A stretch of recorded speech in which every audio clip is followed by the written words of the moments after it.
ที่ยวงานวัดสบายดีสวัสดีจ้าพี่น้องปองปายมาเที่ยวงานวัดมาเนี่ยมาเที่ยวงานงัวแดงเนาะ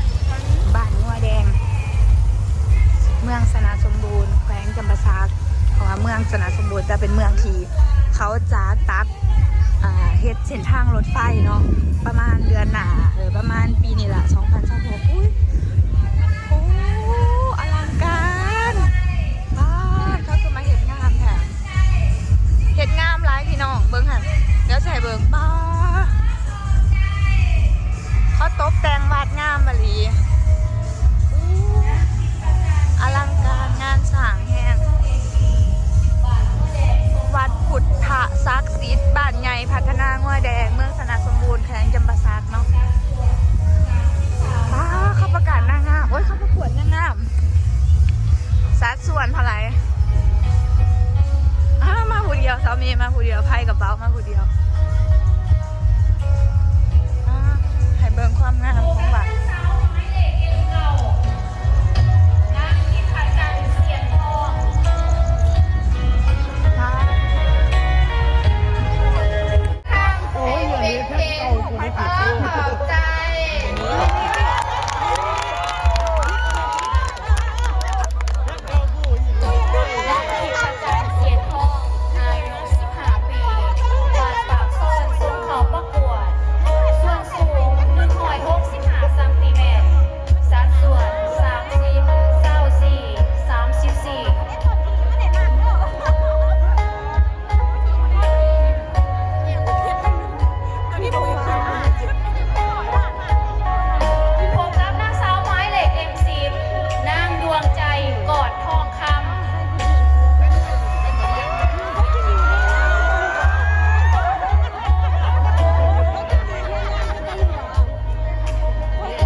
จุดเริ่มต้นขอความสำเร็จขอขอบใจ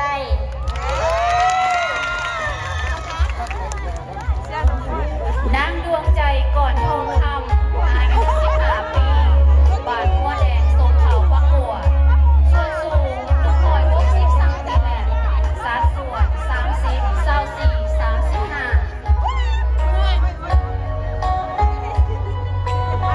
พบกับนางสาวหมายเลข M11นางแอปเบลวิไลสอน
160ซนติเมตร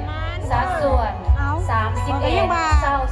34 มันงามอยู่เป็นตาบ่นมันไม่กินกาแฟบ่แบบจะได้กระเฮ็ดอู้บ่อยกูว่ามันยังน้อยกูว่าอีต้นมันได้บ่ว่าเธอเดียว เก่าคือว่าพนักแขกที่มีเกียรติก็คือว่าได้ติดตามชมการนำเสนอบรรดานางสาวที่ส่งเข้าประกวดในงานกีฬาเกาจีในวันนี้รวมทั้งหมดคือว่ามีอยู่ทั้งหมด14นางสาวขอเสียงตบมือเป็นกำลังใจอีกทีหนึ่งนะเจ้าคือว่าตั้งแต่ละนางสาวก็เลยเสนอตัว ถึกตากรรมการวัดทุกๆคนท่านส้ม ว่าลุงเขาหัวงามเลยเป็นสาวชุดกินดีนะอันนี้คือ บ่แม่นไผเอาคนลาวบ่แม่นไผสุนศาสตร์ลาวดินแดนลาวศาสตร์ลาวเฮาโฮมกันอย่าได้แตกแยกอย่าได้แยกเผ่าพงศ์พันธุ์พวกที่มานจะยึดของลาวหลายปีที่พวกเราต่อสู้กอบกู้เอาเอกราช สันติภาพมาให้แผ่นดินร่มเย็นเอาคนลาวบ่แม่นไทยอื่นเอาคนลาวบ่แม่นไทยอื่นมาป้องกันก้าวเดินที่เดินสร้างพวงกองดอกเอาลาวใส่เฮาใหญ่ดินแดนลำวงพวงแหงเอาไว้เถิดลา พวงแห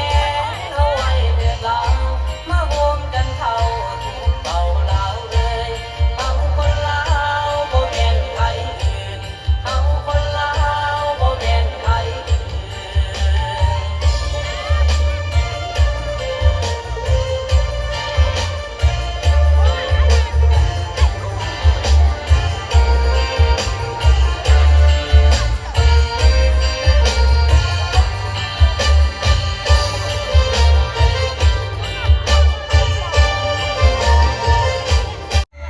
บ่แม่นไผ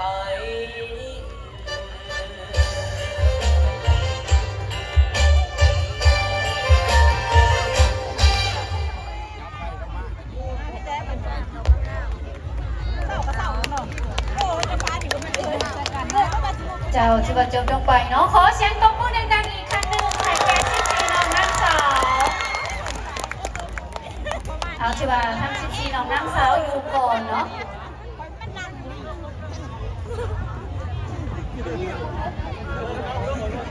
เก้าแปดเจ็ดแปดเก้า